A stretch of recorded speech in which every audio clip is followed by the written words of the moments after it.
હર હર મહાદેવ મિત્રો, તો અત્યારે હું અને મેહુલભાઈ જઈએ છીએ વડોદરા ગવર્મેન્ટની એક્ઝામ આપવા માટે. વડોદરા અમે સીધા ઉતર્યા વડોદરા બસ સ્ટેશન. વડોદરાનું બસ સ્ટેશન એકદમ જોરદાર હતું, જાણે અમે કોઈ મોટા મોલમાં આવી ગયા એવું લાગતું હતું. વડોદરાનું બસ સ્ટેશન ગુજરાતનું સૌથી મોટું અને મોડર્ન બસ સ્ટેશન છે. 2014માં આપણા પીએમ નરેન્દ્ર મોદી દ્વારા તેનું અનાવરણ કરવામાં આવ્યું હતું, તો હોય જ ને જોરદાર.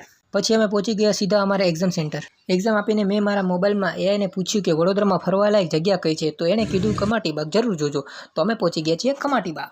કમાટીબાગ પહોંચતા જ પ્રભુ શ્રી રામની વાનરસેનાએ અમારું ભવ્ય સ્વાગત કર્યું.